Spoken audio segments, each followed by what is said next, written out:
২০২৫-২৬ অর্থবছরে প্রতিরক্ষা খাতে বাংলাদেশের ইতিহাসে সবচাইতে বড় অঙ্কের বাজেট নির্ধারণ করা হয়েছে, প্রায় ৫৫,০০০ কোটি টাকা। এর আগে বাংলাদেশের ইতিহাসে সবচাইতে বড় অঙ্কের বাজেট ছিল ৪২,০০০ কোটি টাকার। বাজেটের ৫০% বেশি বেতন ভাতা রক্ষণাবেক্ষণের পেছে ব্যয় হওয়ায় সাধারণত বাংলাদেশ নতুন অস্ত্র কিনতে যথেষ্ট পরিমাণ টাকা পেত না। তবে এবারের বাজেটের ফলে সামরিক বাহিনীর হাতে অন্তত অস্ত্র কেনার জন্য ২০ থেকে ২৫,০০০ কোটি টাকা থাকছে।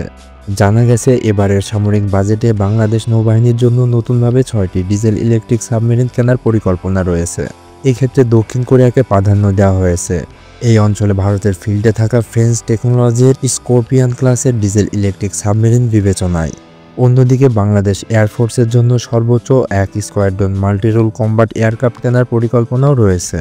এদিকে আগস্ট থেকে নভেম্বরের মাঝেই বাংলাদেশে জয়েন্ট প্রোডাকশন ফ্যাক্টরি গড়ে তোলার কাজ শুরু করেছে তুরস্কর দুটি অস্ত্র নির্মাতা প্রতিষ্ঠান বাইকার ও রকেটসান।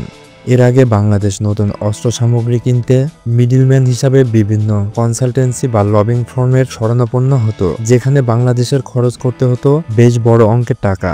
তবে এখন থেকে যে কোনো ধরনের অস্ত্র কেনার জন্য G2G বা গভর্নমেন্ট টু গভর্নমেন্ট ডিল হবে। এতে করে অতিরিক্ত টাকা নষ্ট হবে না। তবে বাংলাদেশের এই সামরিক বাজেট বৃদ্ধির একটি পলিটিক্যাল পারস্পেক্টিভও রয়েছে, যারা বাংলাদেশকে ড্যামেজ কন্ট্রোল এবং এক্সপেরিমেন্টাল হাব মনে করে। ইহা তাদের জন্য শক্ত বার্তা। গত ১৭ বছর ক্ষমতায় থেকে ভারতকে খুশি রাখার জন্য দেশের প্রতিরক্ষা ব্যবস্থাকে এক প্রকার ধ্বংস করেছে লীগ। এমনকি দিল্লির ইশারায় পিলখানাতে সামরিক বাহিনীকে কবর দেওয়া হয়েছে। ভিতরে ভিতরে বাহিনীর চাপে কিছু কেনাকাটা করতে গেলেই দিল্লিতে অ্যালার্ম বেজে উঠেছে। আমাদের উপর হঠাৎ হামলা হলে তা প্রতিরোধের সক্ষমতা নেই বললেই চলে। হ্যাঁ, আমাদের বাহিনীতে কলিজাওয়ালা সৈনিকেরা আছে, এটা যেমন ঠিক, তেমনি আমাদের নিজেদের নিরাপত্তার জন্য আরও অনেক বেশি সামরিক সরঞ্জামের প্রয়োজন। শান্তিতে থাকতে চাইলে সামরিক শক্তি বাড়ানো ছাড়া দ্বিতীয় কোনো অপশন নেই, এটা আপনাকে মানতেই হবে।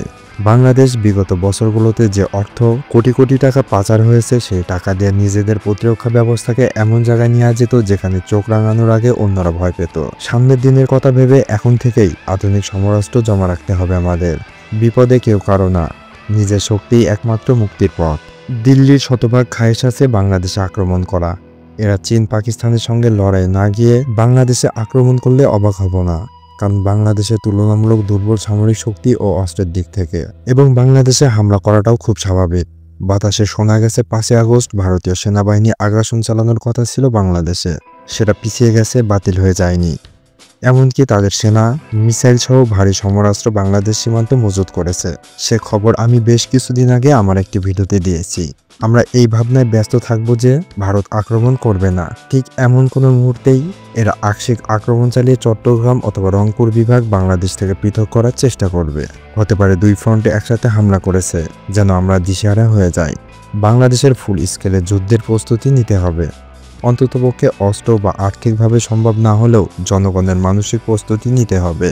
আর বাংলাদেশের জনগণ কি ৭১ ৫ই আগস্ট ভারত সহ বিশ্ব দেখেছে। পাকিস্তানের কাছে ইন্ডিয়ার শোচনীয় সামরিক পরাজয়ের পর বাংলাদেশকে আক্রমণ করে নিজেদের হিরোজম দেখাতে চাইবে। তাই বাংলাদেশকে দ্রুত এতটাই সামরিক শক্তির অধিকারী হতে হবে যাতে ইন্ডিয়ার সাহস না হয় এদেশে আক্রমণ করতে।